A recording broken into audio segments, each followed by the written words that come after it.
Você sabia que mais de 2 milhões de indianos lutaram na Segunda Guerra Mundial? Sim, 2 milhões de homens deixaram suas casas, suas famílias, suas terras, para lutar por um império que os via como inferiores. Um império que os havia colonizado, explorado, humilhado e que ainda assim os convocou para morrer por ele. Eles estavam em todos os frontes, na lama das trincheiras, nas selvas sufocantes do Sudeste Asiático, nas montanhas geladas da Itália. Eles tombaram em batalhas que nem eram deles. Lutaram por uma liberdade que nunca conheceram.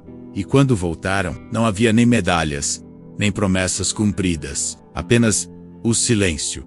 Esta é a história esquecida de homens que sangraram por uma coroa que os escravizou, que lutaram com honra, mas foram recebidos com desprezo, e que mesmo apagados dos livros de história, deixaram um legado que precisa ser lembrado. Antes mesmo de a primeira bala ser disparada na Segunda Guerra Mundial, a Índia já vivia uma guerra silenciosa menos travada nas sombras do colonialismo britânico, desde 1858. Após a revolta dos Sipais, o controle total da Índia passou às mãos da coroa britânica, e com isso, veio um sistema de dominação implacável. As riquezas indianas eram sistematicamente drenadas para Londres, enquanto milhões de indianos viviam na miséria, submetidos a uma administração estrangeira que os via como meros súditos, e não como seres humanos com dignidade. O Império Britânico usava a Índia como um recurso, mão de obra barata, recursos naturais abundantes, posição geoestratégica crucial, mas negava aos seus habitantes o básico: voz política, educação de qualidade, liberdade de expressão. Protestos eram esmagados com violência, greves eram criminalizadas, e o racismo, esse era institucionalizado, evidente em cada posto público, em cada julgamento, em cada repartição colonial. A contradição era absurda. A Grã-Bretanha dizia lutar contra o fascismo e pela democracia no mundo, enquanto mantinha quase 400 milhões de pessoas sob domínio imperial, sem qualquer territorial real. Como pode alguém defender liberdade, enquanto nega isso ao próprio povo que governa? E é justamente nesse cenário de opressão, fome e injustiça que o império decide convocar seus colonizados para a guerra. Um novo sacrifício seria exigido, não por escolha, mas por necessidade imperial. E assim, milhões de indianos, menos muitos deles ainda jovens, sem nunca terem saído de suas aldeias, foram arrastados para um conflito que sequer compreenderam totalmente. Um conflito onde eles seriam enviados à linha de frente por um império que sempre os mantinha atrás. A guerra havia começado. A Europa queimava em fogo e aço. E o Império Britânico, enfraquecido, olhou para seus domínios em busca de sangue fresco. Então, voltou os olhos para sua colônia mais populosa, a Índia.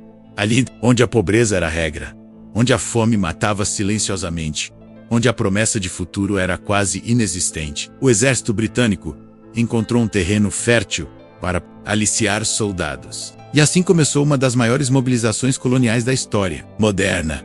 Mais de 2,5 milhões de indianos foram convocados. Muitos se alistaram voluntariamente, não por patriotismo britânico, mas por pura sobrevivência. Para muitos camponeses, vestir um uniforme era a única forma de garantir um prato de comida, um salário ou até uma chance remota de ser respeitado. Outros, porém, foram manipulados. Oficiais britânicos circulavam pelas aldeias prometendo mundos e fundos, terras, dinheiro, reconhecimento, até liberdade futura para a Índia. Em muitos casos, usavam líderes locais para pressionar. E em algumas regiões houve até recrutamentos forçados, menos com jovens levados à base da coerção, do medo e da desinformação. Eles diziam: sirva ao rei, lute contra o mal, defenda a democracia. Mas como acreditar em liberdade quando quem te convoca é o mesmo que te acorrenta? E ainda assim, eles foram. A diversidade era impressionante.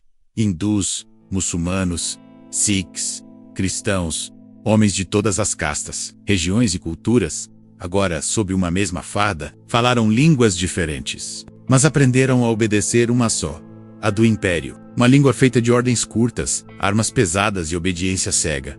Esses soldados seriam mandados para combates sangrentos, em territórios distantes, sob um comando que os via como descartáveis. Muitos sequer sabiam por que estavam lutando. Alguns achavam que defendiam sua família. Outros acreditavam na promessa de mudança. Mas, quase todos, estavam entrando num pesadelo que não tinha bandeira indiana.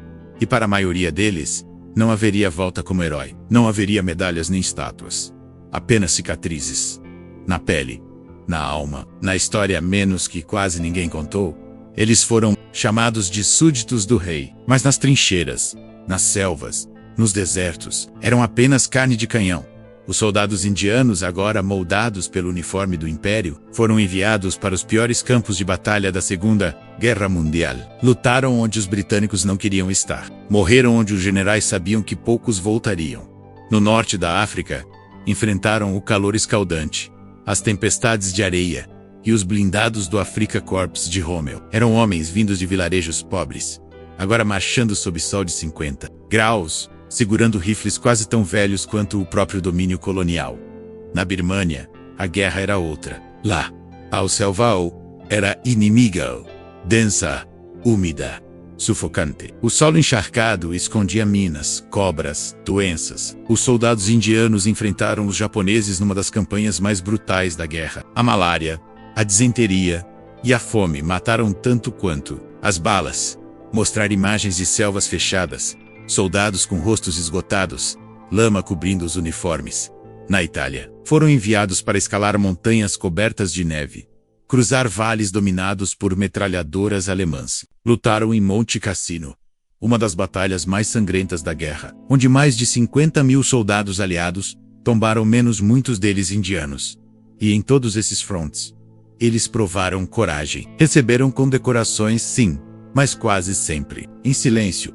O mundo via os generais, os oficiais brancos, mas os pracinhas indianos continuavam invisíveis. O mais cruel é que, mesmo dentro do exército, o racismo persistia. Havia cantinas separadas, hospitais separados, quartéis onde indianos não podiam sequer usar o mesmo banheiro dos britânicos. Em combate, eram úteis, fora dele, eram descartáveis. E mesmo assim, muitos continuaram lutando. Não por amor ao Império, mas pelos seus irmãos de farda, pela promessa de um dia voltar para casa com alguma honra, pela esperança, mesmo remota, de um país mais justo depois da guerra. Mas o que aconteceu quando a guerra terminou? O que o Império ofereceu? Aqueles que deram tudo por ele. A resposta: a dolorosa. A guerra finalmente terminou. O mundo respirava em pedaços. As bombas silenciaram. Os tiros cessaram. E os soldados voltaram para casa. Pelo menos, aqueles que sobreviveram. Mas o que esperava os indianos que lutaram pelo Império Britânico? Nada para muitos. O fim da guerra foi apenas o começo de outra ferida, muito mais silenciosa, mas igualmente brutal: o esquecimento. Quando esses homens chegaram em suas aldeias, suas cidades, suas terras, não havia desfile, não havia honra, não havia medalha no peito. O Império que os usou simplesmente os descartou. A promessa de cidadania, esquecida. As garantias de terras, benefícios, compensações, negadas. A ideia de que, ao lutarem pela democracia, estariam também conquistando a liberdade da Índia. Ilusão. O governo britânico, envolvido em sua própria reconstrução econômica, tratou os soldados indianos como um detalhe inconveniente. Afinal, eles não eram ingleses. Eram súditos coloniais, ferramentas descartáveis, peças que cumpriram sua função. Muitos veteranos voltaram para uma Índia em ruínas. Alguns estavam feridos, física ou mentalmente. Sofriam de traumas, vícios, cicatrizes, que o silêncio da guerra deixou. Outros, com dificuldade, voltaram à lavoura, à miséria, ao abandono. Agora sem juventude, sem perspectiva e, pior, sem reconhecimento. E como se não bastasse o desprezo britânico, muitos foram perseguidos pelo próprio povo. Sim, porque durante a guerra havia uma outra Índia. Uma Índia que lutava não com rifles, mas com palavras. Protestos, greves, homens como Gandhi, Nehru, Bose, que exigiam a independência. Para essa parte da população, os soldados que serviram ao Império eram vistos com desconfiança. Alguns eram chamados de traidores, vendidos. Homens que lutaram pelo opressor, entre o imperialismo que os descartou e a pátria que os rejeitou. Esses soldados ficaram num limbo histórico. Talvez o maior símbolo dessa traição tenha sido o esquecimento. Por décadas, seus nomes não apareceram em livros. Suas histórias não foram contadas nas escolas. Suas fotos não estavam em museus. E suas vozes nunca foram ouvidas. Mostrar rosto de veterano idoso, em silêncio, segurando uma carta antiga. Eles foram fantasmas de uma guerra que não era deles. Soldados sem estátuas. Heróis sem pátria. E o mais cruel é que o Império usou esses homens até o último segundo, para depois virar as costas e apagar sua memória com o mesmo descaso com que os alistou. A guerra havia terminado, mas algo havia mudado para sempre. Os milhões de indianos que participaram do esforço de guerra menos combatendo, cozinhando, curando, construindo, servindo, voltaram para casa com uma nova consciência. Eles tinham visto o mundo, eles tinham visto a hipocrisia do Império de perto. Tinham lutado por uma liberdade que nunca lhes pertenceu. E perceberam que talvez fosse hora de lutar por sua própria. Na volta, encontraram a Índia ainda sob o jugo britânico, marcada por fome, pobreza, violência política. Mas havia algo diferente no ar. Um fogo que não existia antes. O sentimento de revolta organizado. E esse fogo não começou entre generais ou líderes políticos. Começou, em muitos casos, entre os próprios veteranos. Eles haviam aprendido a usar armas saná, obedecer ordens saná, se organizar, a lutar em grupo, a pensar estrategicamente. E estavam dispostos a usar tudo isso contra o mesmo império que os usou. Esse novo espírito não era mais pacífico. Apenas, sim, Gandhi ainda liderava a frente não violenta. Mas agora, havia também aqueles que, inspirados pelos horrores da guerra, acreditavam que a liberdade só viria com confronto direto.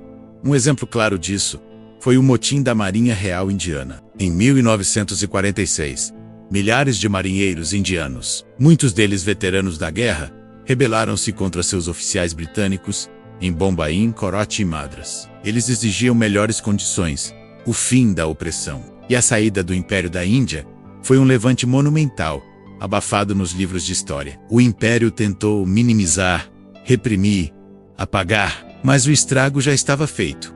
Os próprios braços armados do Império estavam agora contra ele.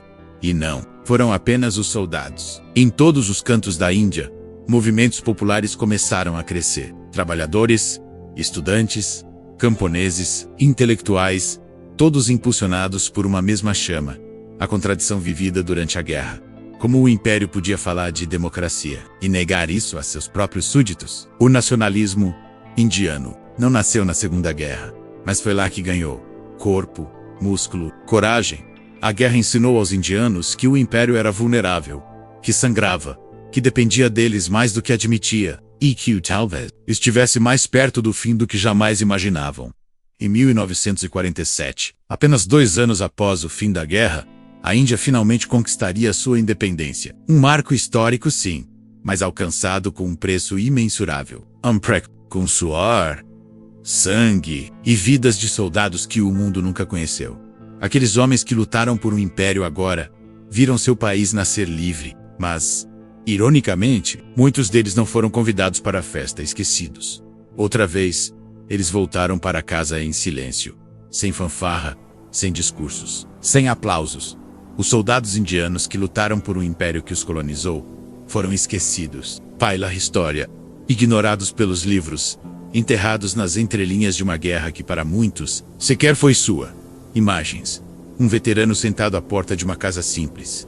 Um retrato amarelado em suas mãos. O som do vento. Mas a verdade não desaparece. Esses homens carregaram rifles britânicos, obedeceram ordens de oficiais britânicos, marcharam por países que nunca ouviram falar, enfrentaram inimigos que não conheciam menos, tudo em nome de uma coroa que jamais os tratou com igualdade.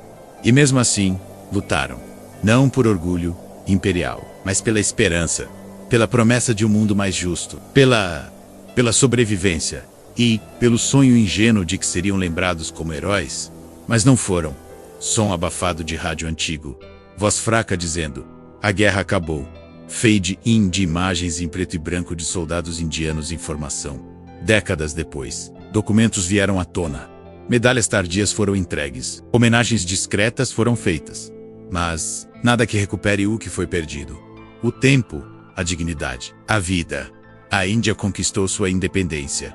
Tornou-se uma nação soberana. Mas a dívida com esses homens ainda ecoa, porque muitos morreram por um país que ainda não existia. E mesmo assim, foram seus alicerces. Hoje poucos sabem dessa história. Poucos ouviram seus nomes. Poucos conhecem os rostos, os medos, os gritos, as promessas quebradas. Mas neste vídeo, eles não foram esquecidos. E enquanto suas histórias forem contadas, ainda estarão vivos, porque um país que ignora seus heróis está condenado a repetir seus erros. Se essa história tocou você, deixe nos comentários. Eles não serão esquecidos. Compartilhe este vídeo. Leve essa memória adiante, porque por trás de cada bandeira existem vozes silenciadas. E hoje, elas merecem ser ouvidas.